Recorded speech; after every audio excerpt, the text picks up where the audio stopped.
How are you? How are you? Everybody's here. Okay, so we're live. This is the JPA meeting, folks, and we're live. So there we go. So I guess, yeah. I call the meeting to order for the JPA. Roll call. Okay. Here.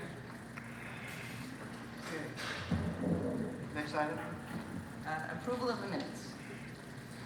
Can I have a motion? So moved. Moved by Dobbin, second by Delphinte. Any objections? Unanimous approval. Any public comment? Reports, item 5. Executive Director's Report. Thank you. Good morning. Let's start with let me provide you a capital projects update. As you know, with the completion of the Warrior season, we are now at a time where we really put forth a great deal of time and effort on our major capital projects. The first being the boiler. The installation of the new boiler in the arena has been started.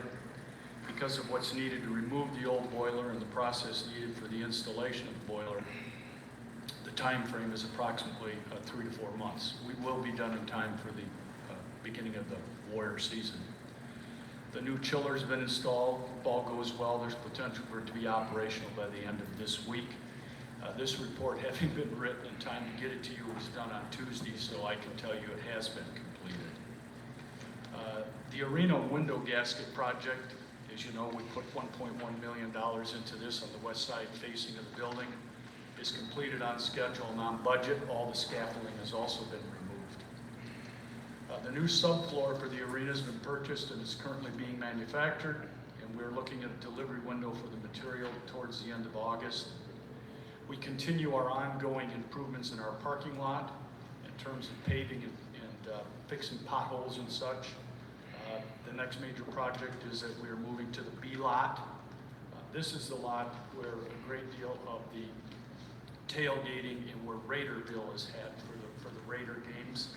A lot of people walking, standing, and from a safety perspective, this is where our focus was. I'd like to give you an update on the XFL Football League. Vince McMahon, the CEO and founder of WWE, World Wrestling Entertainment, the founder of the original XFL Football League, which played in 2001, is once again launching the second coming of the XFL. Back in 2001, the Bay Area team was the San Francisco Demons, and they did play at AT&T Park. The Demons had the highest overall attendance in the league of approximately 35,000. Unfortunately, there were demands by the league, broadcast partners, and players that hastened its demise. Most of that was because of a fall off of the television network agreement with NBC. But without question, there's high demand for spring football. The Oakland market's been selected as a target team market, and in particular with the Raiders leaving for Las Vegas. The XFL has hired Oliver Luck as the commissioner. This is Andrew Luck, quarterback, Indianapolis Colts' father, former athletic director of West Virginia, and just left the compliance job with the NC2A. And Howard Handler is the project lead to get the team market selected and in place. They did send us an RFP package that needed to be completed by June 29th. They intend to announce the teams by August 17th. After extended discussions with partners involved, we have concluded that we cannot provide them the venue that they need in the time that they need it. There are several conflicts with the availability of our field as it relates to the A's. And Dave Cobble and I had numerous discussions, and we just can't get this worked out from a timing perspective.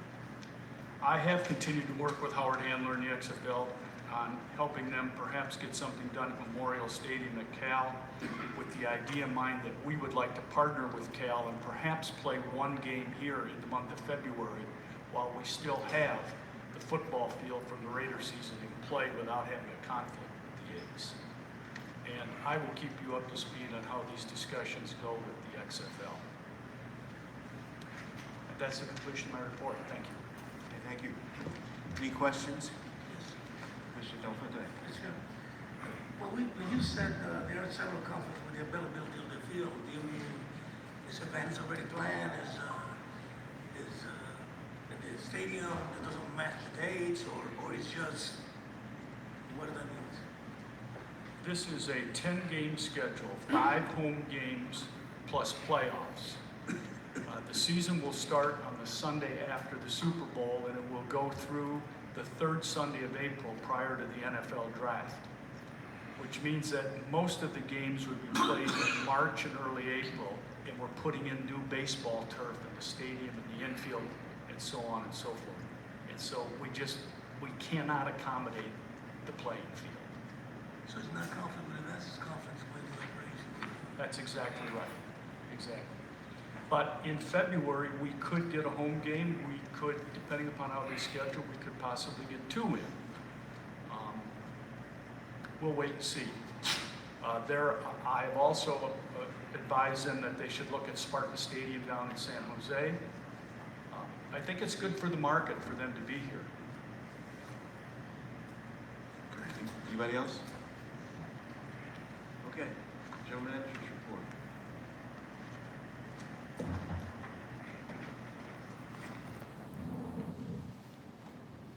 Morning.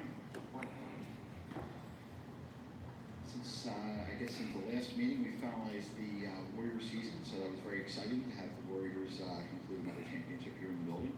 We're currently getting ramped up for the Raiders season. We've been meeting with them fairly regularly recently, just working through some of the changes for the upcoming year.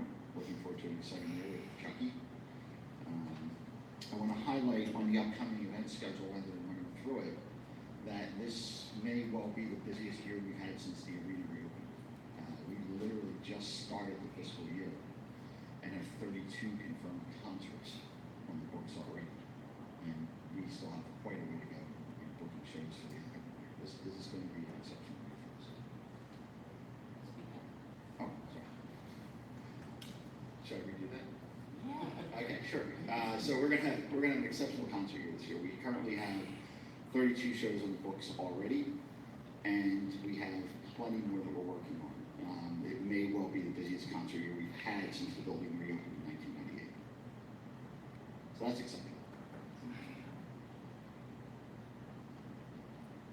Anything else, guys? Sorry. Is that it? That's it, yes. All right, okay. Commissioner Naveen. Good morning, everybody. Good to see you, Chris. Miss you. Good to see you. We were talking about the boiler replacement program. It's going to take like 4 months. Is that going to impact the concert schedule at all? I'm sorry, which replacement? The boiler replacement in the arena, I think it was for the arena, right? Yeah, I'm sorry, yes, it can, that can be worked around our event schedule. So it won't impact. Anybody else? Okay. Thank you. Thank you. Item 6A.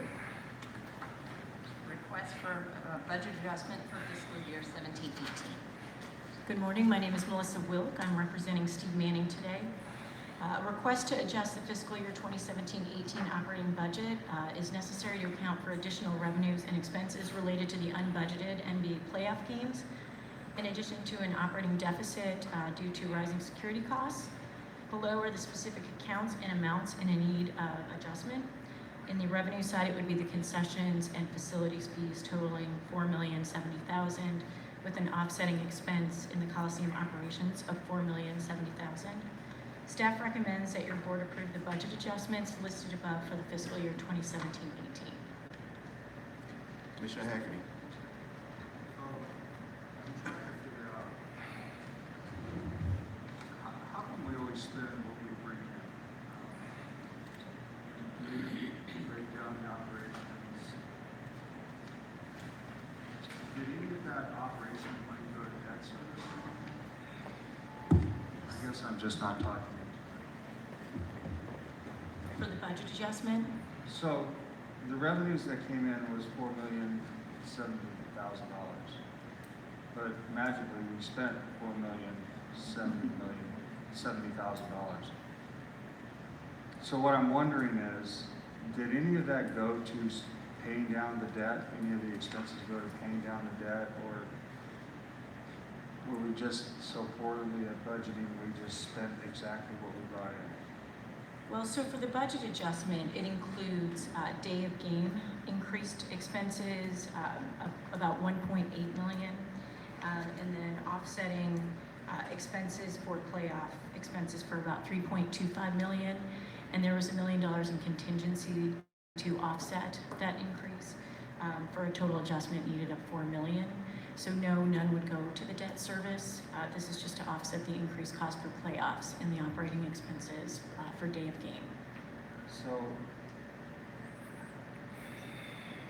and I guess maybe this isn't to you, Melissa, to you, but how can we be so poor at bringing in $4 million in revenue and not making any money on it? Maybe that's the operations, or maybe Chris or somebody. Let me try and jump in a little bit. The $4,070,000 in reported revenue is just the amount put into the adjustment to offset the cost of the expenses. There actually is more revenue, and we do have a net income. There is a profit on the Warrior playoffs. This is an accounting offset to the expenses that were required to pay for the costs while the Warriors are in the playoffs, Scott. So it's not that this is all the revenue we had versus all the expense. So why don't we show all the money that was brought in? Pardon me? Why don't we show all the revenue that was brought in? Well, I can't really answer that other than to say that we historically just brought the revenue that was required to offset the expenses. So where does the revenue go that was beyond that? Is that split between the city and the county for debt service, or what? Well, it's into the operating fund, Into the fund balance. into the fund balance. When does that show? Next year? This year? I mean, vaporizes? What does it do? I mean, if an adjustment was made, obviously this happened after the budget because it was an approved budget. The approved budget did not include anticipating them going to the playoffs.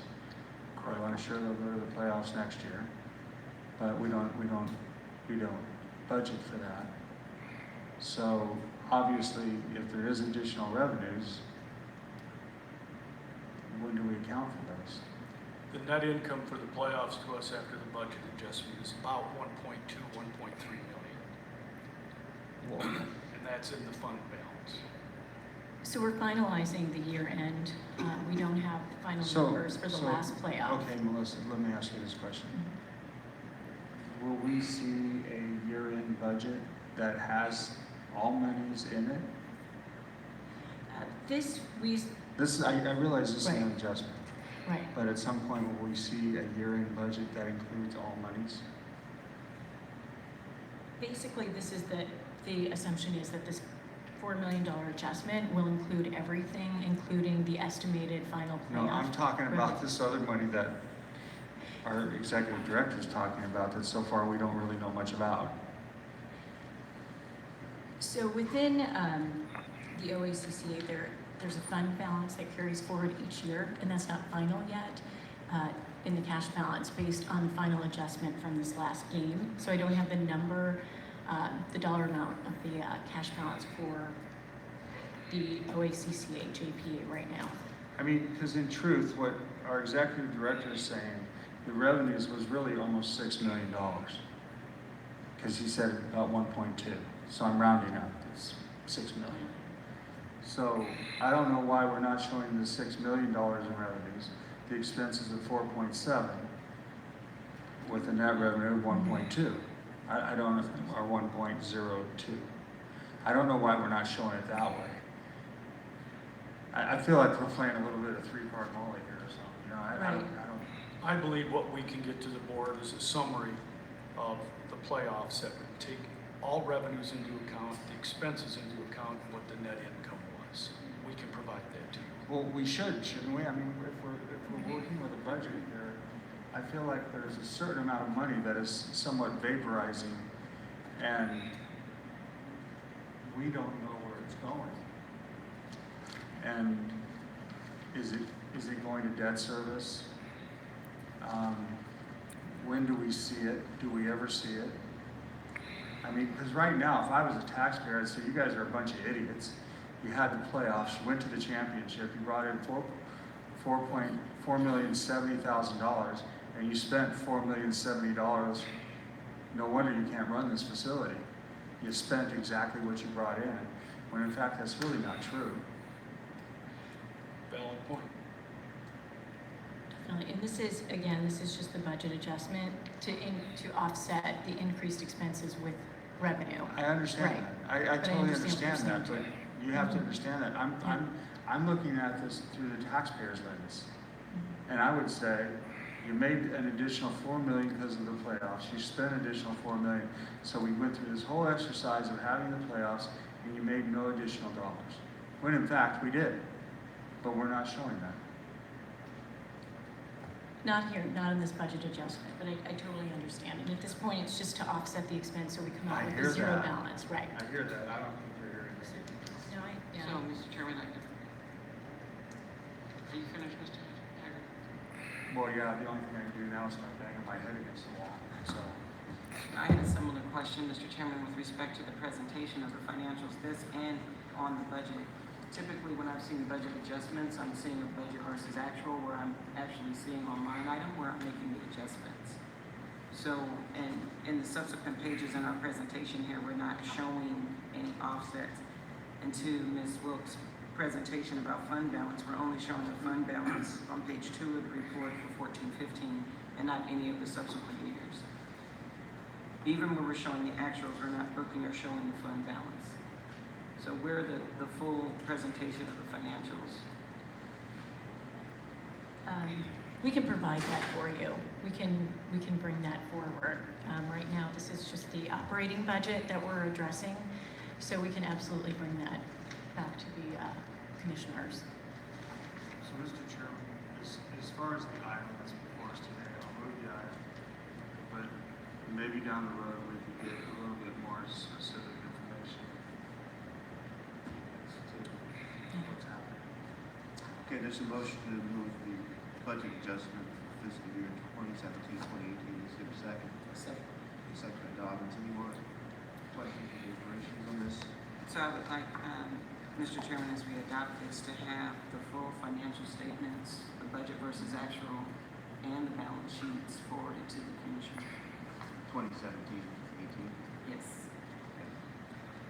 They don't need to be the audited now. The unaudited. Okay, that's what I said, yeah, because we have an outside auditor who will prepare those, but yeah. Okay. Anybody else? Any opposition, any abstentions? Passes unanimously. Okay, item 6B. Approval of proposed budget for the authority's fiscal year 18-19. Okay, presented for your adoption is a budget for the authority for the fiscal year 2018-19. The budget totals $59.9 million.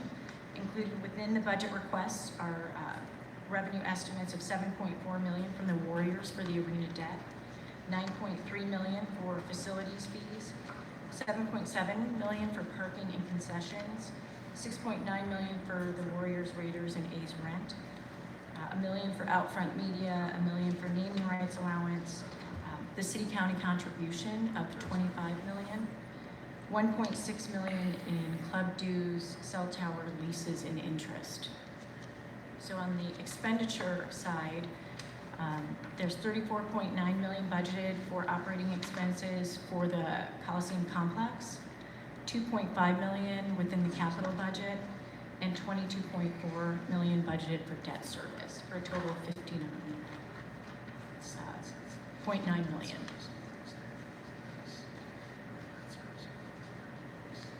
And the staff recommends that the authority adopt the budget for 2018-19 as submitted.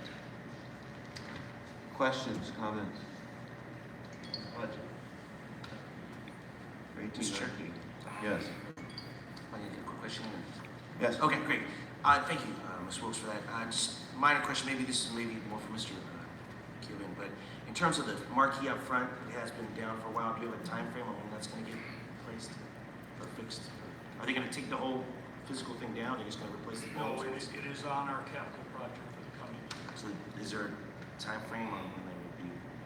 I'll have to get back to you on the timeline on that, okay? Just It is budgeted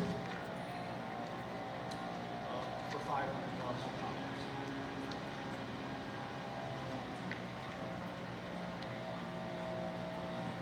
Anybody else? Any other questions, comments? Okay. Is there a motion? Moved by Haggerty, Second? Second. Second by Dobbins. No further questions or comments? No public speakers on this? Any opposition, any abstentions? Okay, passes unanimously. Item 6C. Discuss and provide direction to staff for drafting a response to the 2017-2018 Alameda County Grand Jury Report titled Coliseum Ticket Bonanza. In your board packets, you will start out with there's two pieces. There's a summary that we have done for you that is 3 pages. And then we've also submitted to you the entire grand jury findings, or report, I should say, on the Coliseum. What they refer to as the Coliseum Ticket Bonanza. I'm going to work off of essentially the summary and take you through, from my perspective, the highlights on this. I have testified both at the City Ethics Commission and also at the grand jury. I was called in to discuss this matter with them. A lot of questions. And the final report identifies 3 categories of problems. One is ticket distribution practices. Their view is that tickets are repeatedly used by the same officials. There isn't any system in place to solicit application from eligible employees or community groups. Second area is in the ticket reporting practices. The ticket policy and public purpose instead of the 802 forms are a cover, as they say, for the same officials and employees who repeatedly use the same tickets to perform inspections that never result in written reports. And then there's the potential tax liability. In their view, no considerations be given to the potential of the consequences of giving free tickets to elected officials. In my experiences, this is a bit different than other places in the sense that the suites that have been made available to us, the access of the tickets, are built into the leases with the tenants.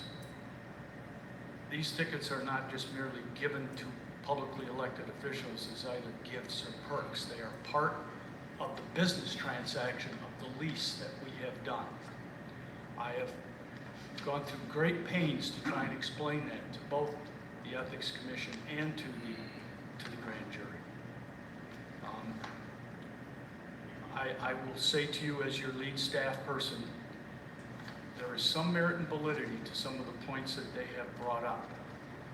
I believe that a central administration of where community groups could come to us, where we have a predetermined number of tickets or suites that we would make available to charitable organizations for fundraising purposes or otherwise, would probably be a good idea. Taking a look at how many tickets should a particular elected official have from the JPA suite if they are already getting tickets from the county box or from the city box also may have merit. But I also will say to you that there's a great deal of what I would refer to as observational opining in these findings that these people have put together, okay? Well, many of the comments that I faced were, quite frankly, pretty subjective in nature. My recommendation to the board is that we should put together a subcommittee of 5 or 6 people, myself, a couple of private citizens. I would like to pick a person from another venue that has a public entity that has a similar arrangement to what we have, and for us to bring back to you some recommendations or responses to what they have brought up.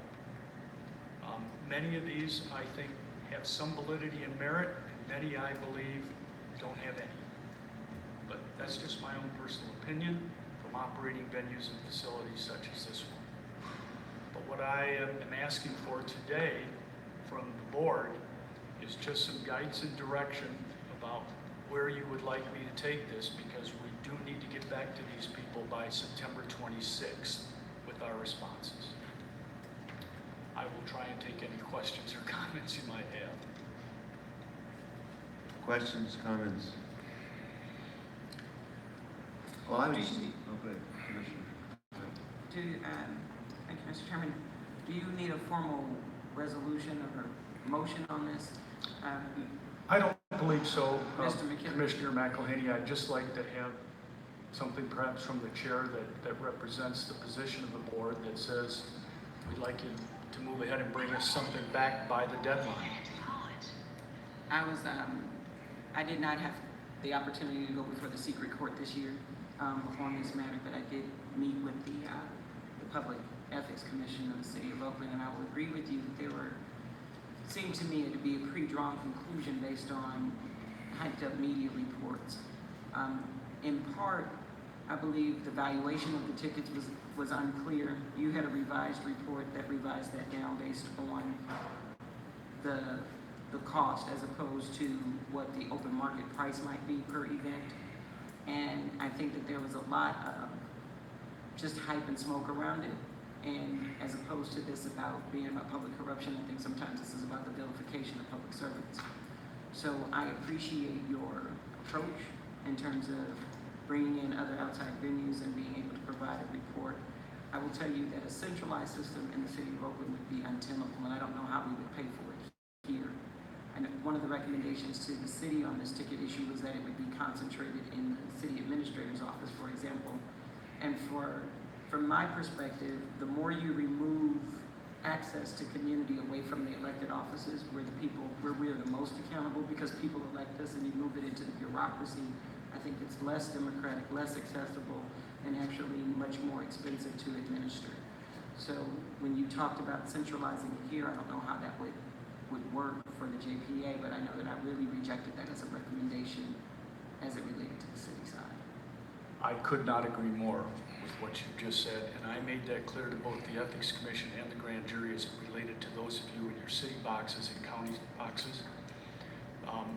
Here at the JPA, I would like to just have, or I would recommend that we have a more formal procedure process in place where community groups could come to us with requests. And we set aside a number of boxes, Commissioner McElhaney, that says out of 41 home games, 15 of these are going to be made available to philanthropic organizations or youth groups or underserved groups so that we can manage that right from the get-go.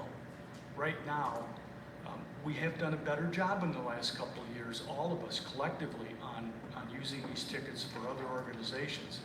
We probably need to formalize that process a little bit more at the JPA level. Those of you in publicly elected positions where you represent districts and constituencies and citizenship groups, as you suggested, I think that's the way it needs to stay. So what I was going to say is, first of all, having been around for a number of years, maybe not as long as a few people up here, but yeah, this was negotiated as part of the deal with the sports teams. So it is a business contractual component of the deal. And so that needs to be made abundantly clear. You know, I know the supervisors, we have to talk to the grand jury annually. They didn't ask me about this. Secondly, I do think we can put in place some more formal procedures associated with this. Thirdly, I don't understand why we need to create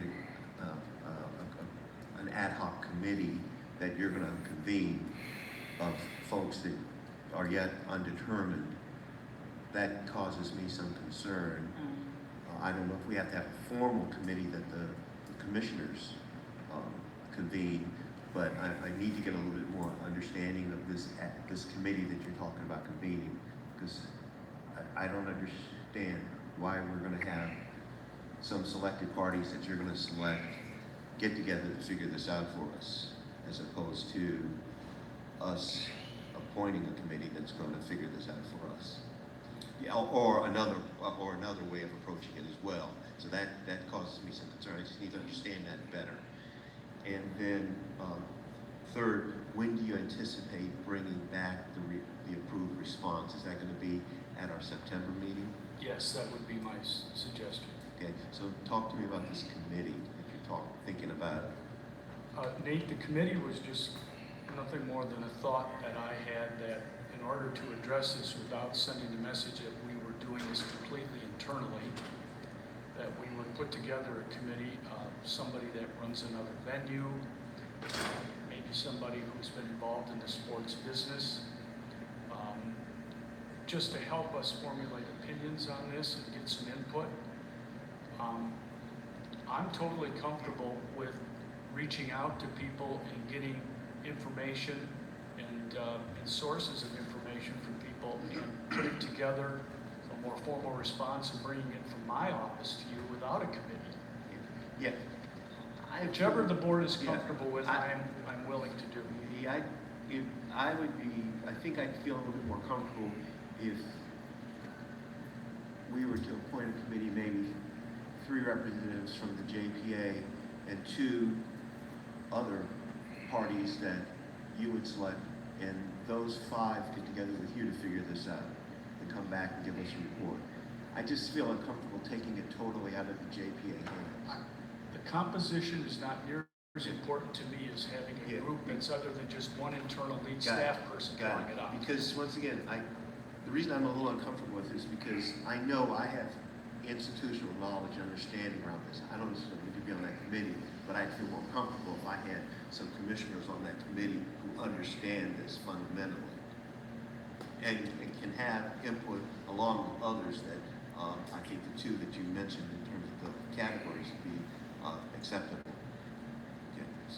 Commissioner Hill? Yes, actually, you addressed many of the questions that I had. I want to better understand the mechanics of the response. Would the city attorney's office be involved in drafting this response? County council? Would this just be done by you, Mr. McKibben, and whatever committee is created? And also, is there an opportunity for an extension of time?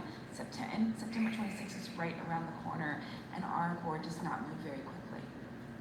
That is true. I would use, obviously, the expertise of the city and the county legal staff to help us write up the final responses. I am not a lawyer, and I don't profess to be.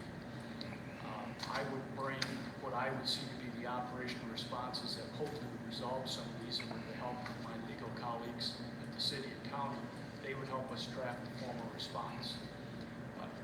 I have been told that if we get back to the grand jury and tell them that we're working on it, we're on recess, we need a couple of 3 months for an extension to get this done, that can and has been provided for in the past.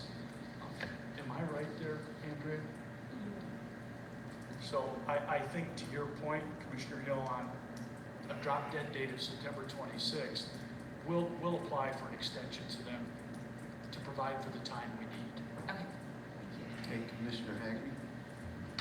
Well, first of all, since I think you're responding to the county grand jury and you're responding, and the county's also responding to the same issue, I think you should work with the county to make sure, you're, somewhat on the same page with them. And then, look, first of all, I think this was somewhat of a National Enquirer-ish. I've never seen a grand jury report in which they've titled something to which they've titled this. I've seen a grand jury report that is a little bit more professionally written. I've never seen it called something like a bonanza, to be very honest with you. So this report was written with somewhat of a sensationalism, to be very honest with you. And I would admit that I think they came to it with some preconceived notions. And I, for one, was pretty disappointed because I know that my office takes painstakingly time to make sure that we report everything. And that didn't come through in this report. So I was a little disappointed in that. But having said that, I think it's clear to note that there's no laws broken here in this report. No laws are broken. Maybe it's pointing out that in some areas things have been a little sloppy and things could be tightened up. But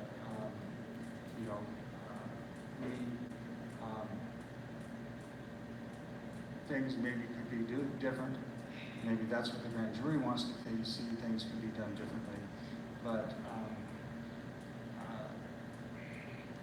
I, for one, believe that it would be nice to get more of these tickets out to charities. And you and I have had these discussions in the past, so, I mean, I have no problem seeing that happen. I believe, like, I think it was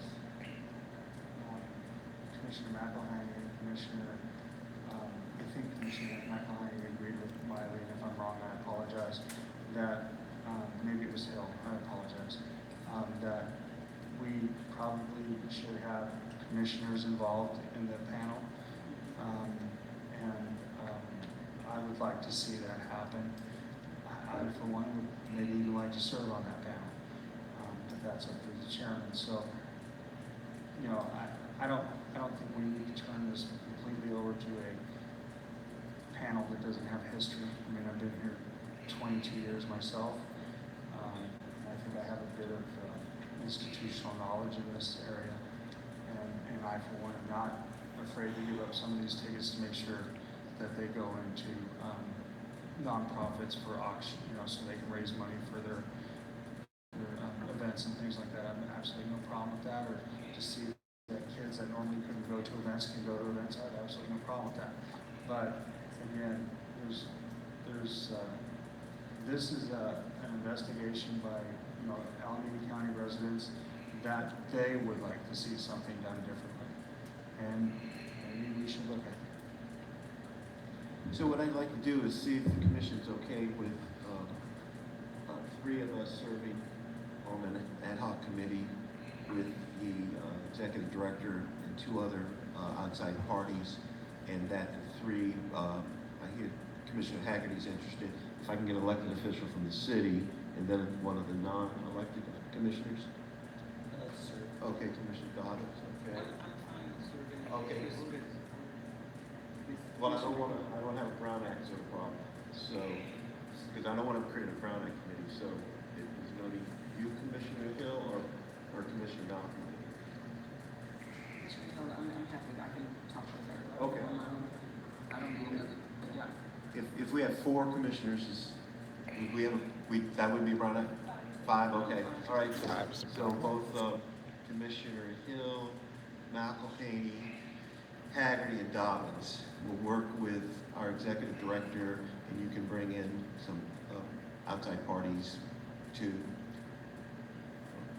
and come back with a appropriate response and formalized approach to this that the commission can then authorize as a response to the grand jury. And I think that would be better as opposed to you just having a group that gets together on this. And at least when it comes back to us, I would have the assurance that 4 commissioners have weighed in on it before it gets to us. And that's kind of my comfort level. It also gives me comfort level to knowing we have someone with a lot of institutional knowledge, 2 attorneys, and then the esteemed council member from District 3, McElhaney, serving with you. So I'm confident we'll get appropriate response. I said you've got the institutional knowledge, yeah. Well, without question, there's a lot of fuel. Yeah, that's right, exactly. Exactly. Could I just, Commissioner Miley, Chairman, just so I can confirm, Commissioner Dobbins, Hill, McElhaney, and Haggerty, those are the 4 representatives from the board, is that correct? Yes. Okay. Yes. All right, thank you. We'll get a note back and formalize setting up a meeting. Okay, Commissioner Delfonte. Mr. Chairman, just to refresh memories, this is not the first time that this issue has been brought up by either the grand jury or other entities. And I think that you're right. I totally agree with you guys that there should be accountability from the commission, and at the same time go back and try to look at the last request from the grand jury, because I don't remember how many years ago it was, but this is not the first time. And we actually implement some changes and all of that. So this is the second or third round or whatever the numbers are. So I do think it's worth remembering, everybody, that what really prompted all of this was the high price of tickets and the manner in which we were pricing them that was in error, if you recall, a year or so ago. And it puts you folks in the light of $400,000 of ticket value, which was just totally erroneous. We corrected that, we sent a note, the media got it. We've not had any follow-up since then, but that's what really prompted all of this. Yes, and also I think the fact that the Warriors have been so successful the last few years, I think that's kind of generated some of this too. But once the Warriors are gone and the Raiders are gone, you know, because we don't get the same sort of. I didn't see the grand jury asking questions about the A's games. It was more, yeah. You know, people want. Yeah, so I think some of that is it. But I do think the grand jury. I mean, they serve a useful role, and I appreciate what they do. But I do think they've kind of over sensationalized this. All right, anybody else? Okay, so we're gonna go into closed session, recess into closed session. So, folks, the closed session is where the Raiders lease matter is going to be discussed. As I reported before, it's not going to be signed now until September at best. But there's another larger problem, well, equally large problem, and that is how revenue is recorded and where the money is going in the profits. And so it's one thing to say that we made money from, say, the Warriors playoffs or anything, but if it's not shown and it's just, you know, in, come, and out, go, then there's a problem. And we've always had a problem. This is not the first time we've had a problem in recording finances with respect to the Coliseum. It's been ongoing. So, hey, how you doing, man? It's been ongoing. And it's and I think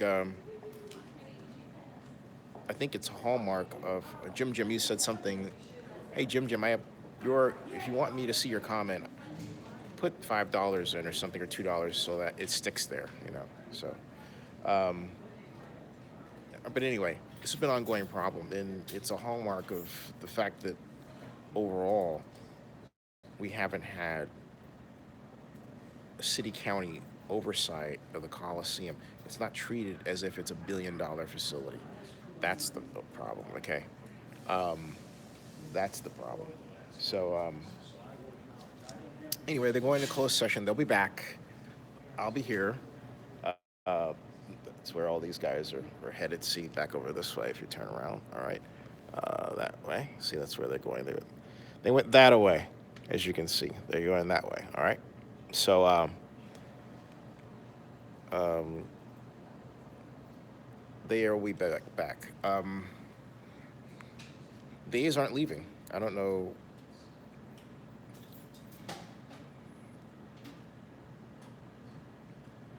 Anybody who writes the A's are leaving, you don't know what you're talking about. It's just being a jerk. Hey, how you doing? I'm great, thanks. Hi, Nate. How are you this morning? Hey, Nate, are you guys going to be talking about the lease in closed session? Yeah. Okay. And my viewers are like, where's the lease? Where's the lease? So. And they don't, either they don't have something to report or they won't. Okay, and So folks. they'll come back. They will come back and say. You want to tell them for me? No. She'll be fantastic on camera if she get over her shyness. They will come back and say we have something to report or they won't. Okay. And then Andrew just let me know that the full board sometimes comes back, so it's kind of iffy. And Say that a full board what? the full commissioners will come back. In the past, it's only been the person, the secretary. Right. And the executive director that will come back and say something. But if they do have something to report, they'll bring more back. The chair will probably come back. Okay. So what she said, thank you so much. What she said is that if there is something to report out of closed session regarding items such as the Warriors arbitration and the Raiders lease, and I think there's one other item on the closed session agenda that I'm missing, they will report back. So, you know, so, but they're going to come back. They're going to come back anyway, right? Yeah, but they're going to come back anyway. you were taking up their name tags. I was like, oh no. Oh, yeah, no, but see, they don't need them, because usually Oh. it's so fast. Yeah. It'll happen so fast that. Yeah, that's true. So they'll be back, folks, and I'm going to just keep this on. And again, if you want me to see, they're trying to break ground in 2021. Who are you talking about, Matthew? Again, I don't have I have my computer, but I haven't set it up, so I cannot effectively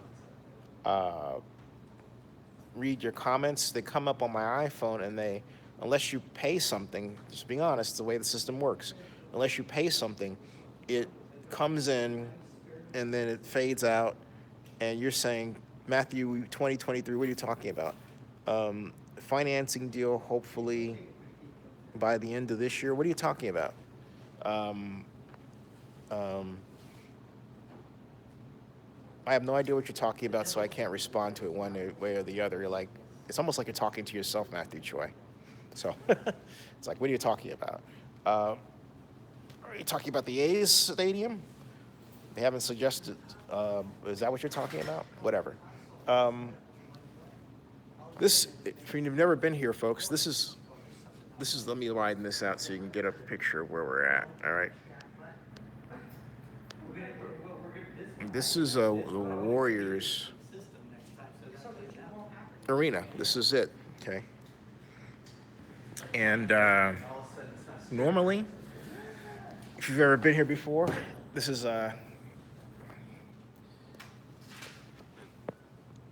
normally this is the bar area. Let me take you on a little tour. Of course, you know these are the chairs. The person sitting here actually is the Oakland City Administrator. She's Sabrina Landry. Speaker, of course. See that? This is the bar. Let's walk over here. See that?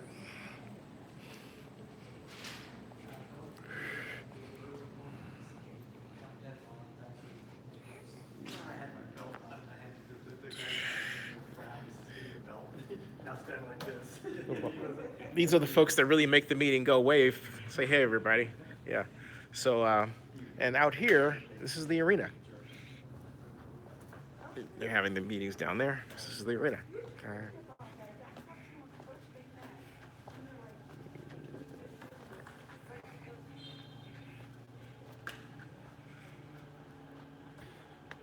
Place where magic happens. See that? This is Warrior Ground.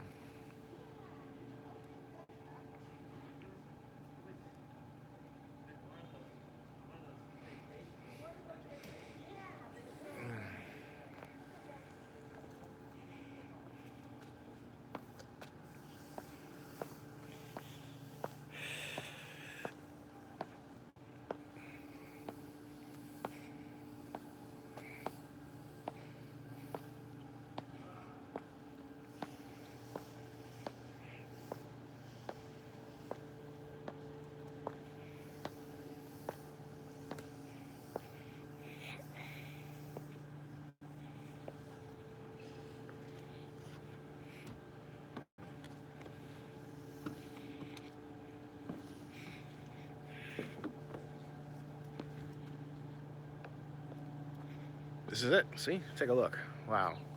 Isn't this cool?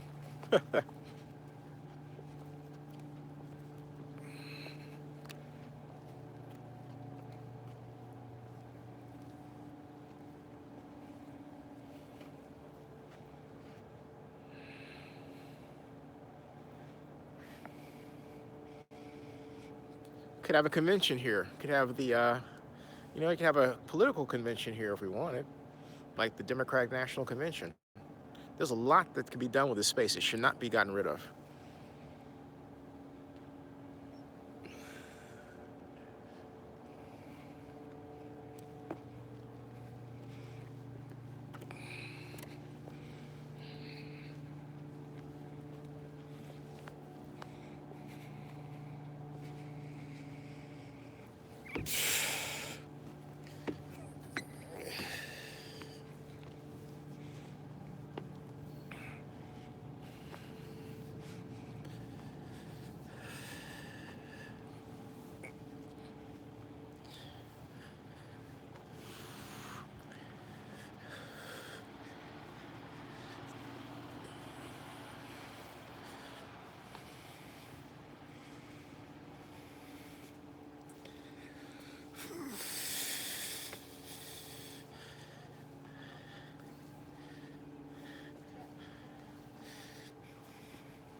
Those are the boxes up there. See, here.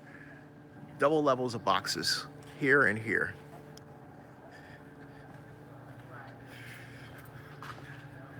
Stellar Aquan Lounge.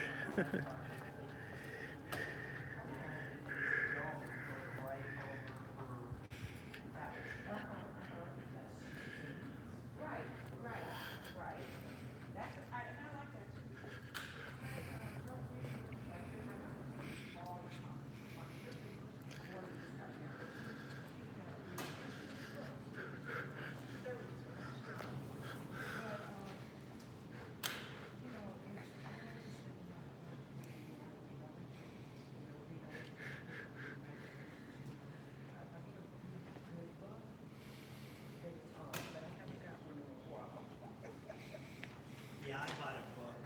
I'm not a big reader. Oh my gosh, you're very Well, it's like softball, right? So there's your tour, sort of. There's more. There's upstairs here. I'll take you up to the mezzanine level in a second. Hold on. We had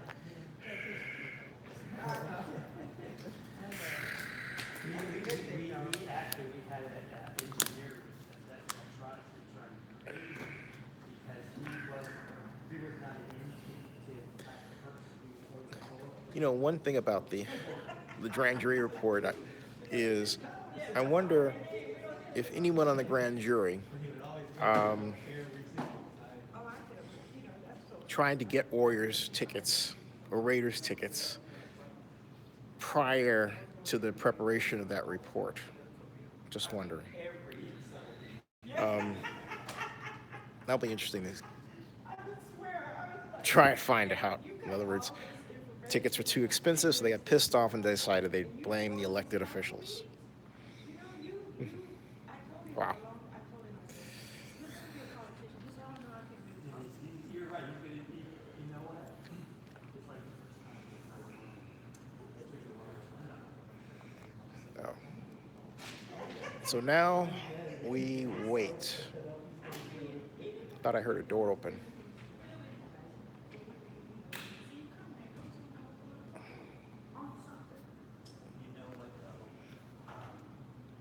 I think I was able to do a lot as a planning commissioner. I didn't have a chance to be council. I do. You still can be, though, you know, for your city. I still know the difference between union. I didn't know union as a trustee dealing with money, whereas being the union board, which I was, is like around gas. Things like that. I think I'm huge.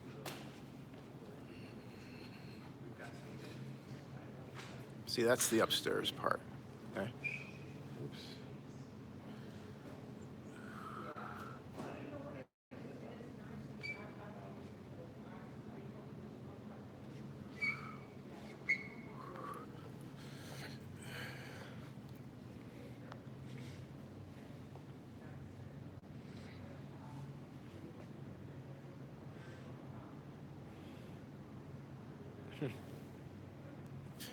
Wouldn't it be funny if the JPA in closed session was actually watching this live stream?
Tons of jerseys, man. I'm a polo shirt guy myself. I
never thought that my friends,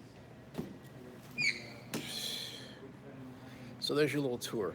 Well, the BMW lounge is down that way, which may be where they're holding closed session. So, yeah.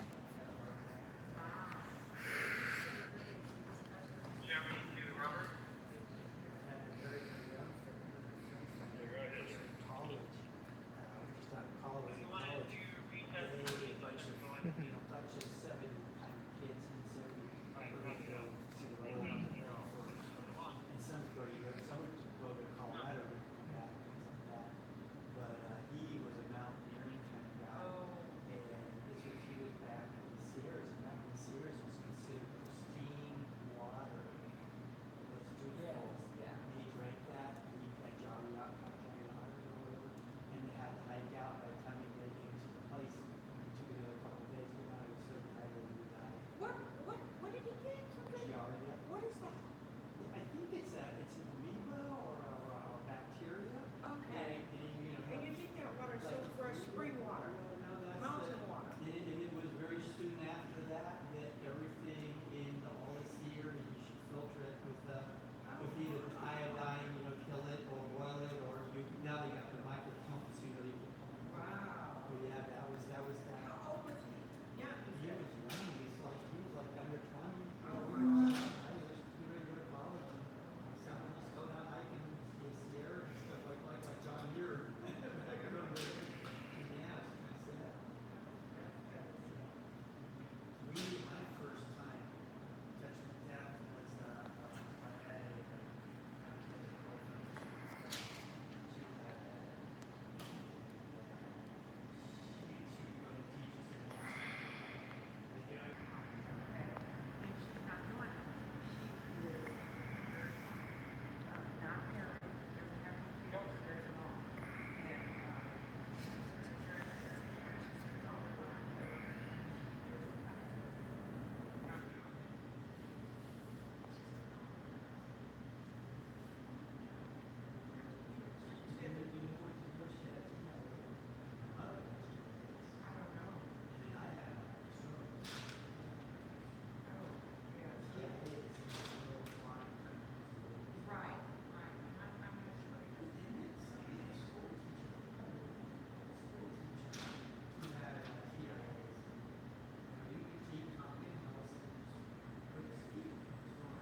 Waiting.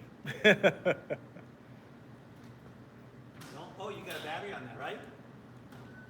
The super battery. Yeah.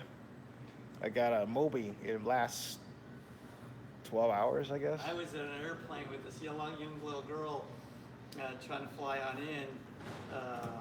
It was a long flight, so her husband, her father sat down next to us and said, "We're coming from Albany." He says, "Why did you say, well, I'm going to Albany?"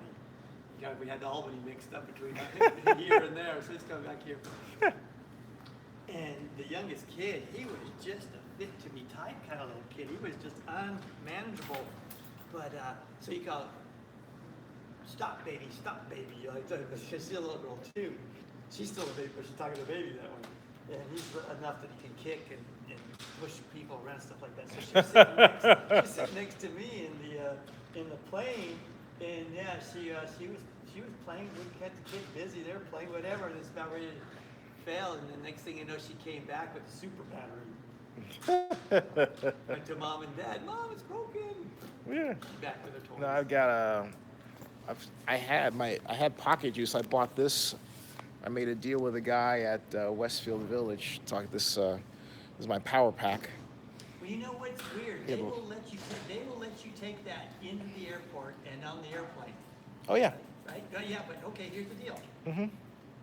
They won't let you take this in. It's a lithium. Are you serious? Oh, yeah, that's right. Lithium. They won't let you take a lithium battery in. Now, mine That's has a true. little Yeah. circuit breaker on top to protect it. Yeah. So Yeah, lithium batteries because they can be used. when you buy these, they're just inside of that. Oh, interesting. Right? If you open that up, you're gonna find this one's a big one. So you're saying this is a lithium battery in here? Yeah. Wow. Weird. Maybe it's a matter of, I'll check into that. I don't know what that's a matter of. I had, Look, I don't know, the government, if you ever buy lithium batteries, Yeah. you build your house, Yeah. there's stamped lithium batteries, and that they can't be on an airplane. Right, that I know. Right. Delivered to your house, so Yeah. that's why they take forever. But this little dealie, this fits in my pocket, and this is actually smaller than the original. The original one of these was given to me at Comic-Con. I was sitting on a bench at the Omni Hotel at night, waiting for Gareth Edwards, the director of the 2014 Godzilla movie, to come. And this random dude, because that's precisely what he was, a random dude, walked by me and he handed me the Moby device. Not this one, but a bigger one. That's... I was definitely nervous when I first thinking about flashlights and stuff like that. My sister gave me these flashlights because she worked for the military as a civilian. She knows a guy who does police stuff and stuff like that for that. And apparently they're going to this stuff for lighting and camping and stuff like that. But I started realizing you want to make sure you get the good batteries, not the bad batteries. Yeah, well, you see that on TV, right? The scooters all burn up in front of everybody. So yeah, I mean, you really got to handle it. I mean, they're not something to mess with, but Yeah. I actually buy these from them direct for this flashlight, because they've been engineered for this flashlight. Designed for that, so I got a couple spares. How long does it take you guys to set up all this? Oh, last Friday. What?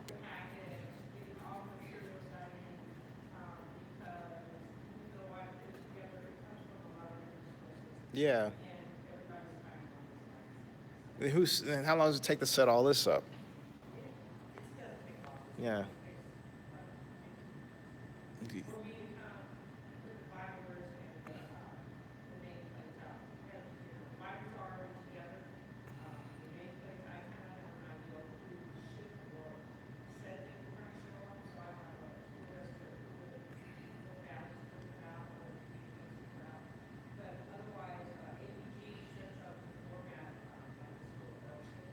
It occurred to me that when we designed this, we should have a magisterial room. We should have designed this with a magisterial room, I mean, for anything, courts, anything. That's a big mistake. I was there. You don't know me, huh? No, she doesn't. She doesn't know my background. Okay, my first job out of grad school in 1987 from Berkeley was with the Oakland Redevelopment Agency as an intern.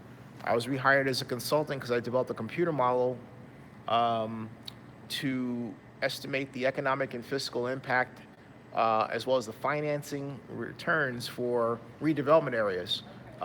So the Coliseum redevelopment area of which we're in, I basically created the numerical representation of. And so then I was asked by Keith Carson to serve on the Alameda Base Reuse Committee in '93, when Dexter Oberson was his chief of staff. And then in in the same year, '93, I was hired as a columnist in Montclair. My background is not journalism, it's city planning. Okay. And so I had, prior to that, when I was with the city of Oakland, Ezra Rapport, who's the architect of the Raiders deal, asked me to do something I felt was unethical in terms of hiding pass-through revenue from the county of Alameda via my computer model. So we had an argument in the meeting with George Williams, who was the redevelopment agency director. They restructured my contract to give me more money, but it was like shorter. And so I went off then and I started my own consulting firm in redevelopment. And then Elihu hired me to be his economic advisor, ironically in a very weird way, because in 1994, I was invited to a fundraiser for Wellington Webb, who was then the mayor of Denver. And this was at the Pritkin Mansion in San Francisco. And so prior to that, I wrote that Elihu favored Michael Baines to be the developer on Old Oakland housing in some way. And Elihu saw me at the party and basically I thought he was going to hit me and says, why did you report that? Why did you report that? Not knowing that the elected officials have, and there was at the time 6 different items of case law to back an elected official saying, I want you to be my developer. He didn't know that, okay? So Larry was his chief of staff. Right. And Larry said two prominent African-American men shouldn't be arguing. I said, well, I didn't start the argument. He did, I'm all right. So Larry got us together in the office, mayor's office, and to make a long story short, he kept referring to me as a journalist. I said, I'm not a journalist, Okay. And so they hired me as his economic advisor, but I was still writing for the Montclarian. So now, let me ask you a question though. And I'm not done. Okay, I'm sorry. Then after that, Elihu gave me the run of everything from redevelopment to the Raiders. There were 3 people, Valerie, who worked for Larry, Louis Cohen, who worked for Ignacio, and then me who working for Elihu. And Ezra brought us into a room, and this was January, I want to say it's January 9th of 1996, but he said, no, it wasn't January 9th, it was January 19th. He said, Ezra did, I want you all to learn the Raiders deal backward and forward because no one else cares. And that includes the master lease agreements, the supplementals, and I do to this day. So, yeah. So anyway, Elihu, then my job was to monitor everything the Raiders did to see if they were in compliance with the master lease agreement. Like, I wrote Elihu a memo. Yeah. And then, well, I'll get to that. So then in 1997, I was approached by Al Casal, the Raiders, who was Al Davis' right hand, because he wanted to restart the 49er Raider preseason game. Only, this was 1996, only he didn't want it to look like it came from the Raiders. That's the Raiders. The Raiders do things like that, okay? So, basically, he says, as a man, I want you to know, because Al Casal and I used to have lunch over at Luigi's here in Alameda, and he says, a man, I want you to know, they're grooming him to be commissioner. His name is Roger Goodell. Here's his number. That's how I met Roger. Right. So my first conversation with Roger was, I think, June of 1996, and we talked for the most part about it with his dad, Charles Goodell, who was the only Republican congressman to actually vote against the Vietnam War. Okay? And I just happened to have read about his dad, okay? Not knowing I was going to talk to him, right? And so I was like, hey, your dad, and that's how we got to know each other. So I also created the Oakland Downtown Coalition. The transit district center that is at 14th and Broadway is there because I created the organization to remove a logjam between 3 organizations that didn't talk to each other. Anyway, Elihu wanted me to run the Coliseum, but Ignacio, who's running for mayor, went behind Elihu's back, tried to force the UMax naming rights deal. I threatened to out him to the media, which in those days, and I did. I said, hey, look, so I did, made him look bad. He didn't like being made look bad, so he didn't want me to run the Coliseum. Okay? Oh, Ignacio's still my friend to this day, but it's true. It's just what happened, you know. It's like this. That's it. I told him. He says, I got to do what I got to do. I said, well, I got to do what I got to do. You can't go behind my boss's back. Right, right. So anyway, But I want to interrupt you because if we started off this conversation, you said that this home should have been divided differently. yeah, I did. So, and since you were part of it, or could have been part of it, as far as making, you didn't think about it at the time, did you? They didn't ask for my opinion. I mean, there's a lot of things they didn't ask for my opinion on. I mean, for example, and this gets back to the story in a sense, but I wanted to, when I round up, because I was going to leave, and Robert Bob asked me to talk to Bill Claggett, because I wanted to be the head of economic development, but Elihu had a kind of a, Elihu did things in those days that he's since apologized for. Okay. But, I mean, to me.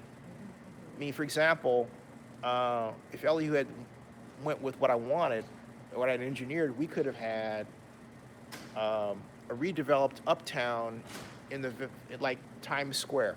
Oh, wow. Yeah, but anyway, I'll only get off on that. To make a long story short, I wound up heading the effort to bring the Super Bowl here. I formed the bid. Basically, Robert Bob had no help. Dean McClain was running the Coliseum and not doing a good job. And Scott Haggerty was here. What year was this? This was, oh wow, this was 1999. Yeah, Yeah, so Dino was here, and Yeah. Susan Marinici. that's right. She was county administrator, and before her, Steve Zaley, who I also know. I haven't seen that name. Yeah, But I and saw Craig that. Koshin. Yeah, yeah. And so anyway, what happened was that no one gave us a chance, but from 11 cities, came down to 3 finalists in 2000, Jacksonville, Oakland, and Miami. And at the press conference, because what happened was that it turned out that Jerry was not meeting with me. He would tell me, this is our governor now. I don't have time for you. And so on October 19th of 2000, we had a JPA meeting. We used to have them at the county. And I was advocating for the NFL and my sports commission to be able to use these facilities for the Super Bowl. And Ignacio, I had a brilliant plan. You would be able to buy all of these suites in the stadium, put your logo on it. We had a plan where you could sheathe it, so it'd be seen by millions, right? Okay. Of all people I ran into coming back from the NFL's Super Bowl workshop, and this was August 25th of 2000, was Mike Lynch, who was then the head of global sponsorships for Visa. And we were in the same row of the plane. That's how my life works. And so Mike is tying his shoe, and I said, Mike, it's Zenny. And I told him about the idea. He goes, it's a brilliant idea, you know? So that's the head of global sponsorships for Visa. Yeah. Yeah. Yeah. So anyway, Dina's in this meeting, and Dina says, and Scott was there, she says, and I quote, I don't get this thing called sports sponsorship. And I almost fell out of my chair. I thought, are you kidding me? I remember that meeting like it happened yesterday. And that was 2000. And that, no, that wasn't it. I mean, Jerry came to the meeting that we had. They introduced us as Governor Brown because even though he was mayor, the NFL's rule is the NFL is really protocol happy, okay? So Jerry gave a speech that I've heard few better speeches in my life. And we almost got it. And that we lost by 8 votes. We are reconvening after closed session, and there was no action taken. No action taken. Okay. There's no action taken. No reportable Thank you. action. No reportable action. What about unreportable?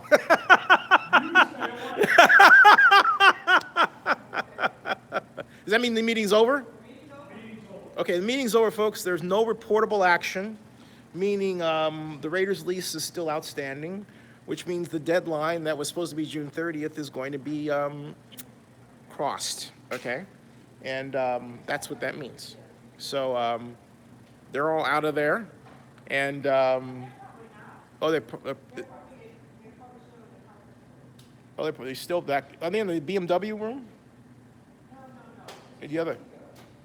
Oh. Oh, okay. Okay. Oh, right. I get you. They're in the conference room up there. Okay. Yeah. So the meeting's adjourned, folks. It's over. They're not coming back. Right? They're not coming back. So I'm gonna head out. And I want to thank everybody for viewing. And yeah, there's a lot of stuff here that met the eye and a lot that did not. Stay tuned. Thank you. And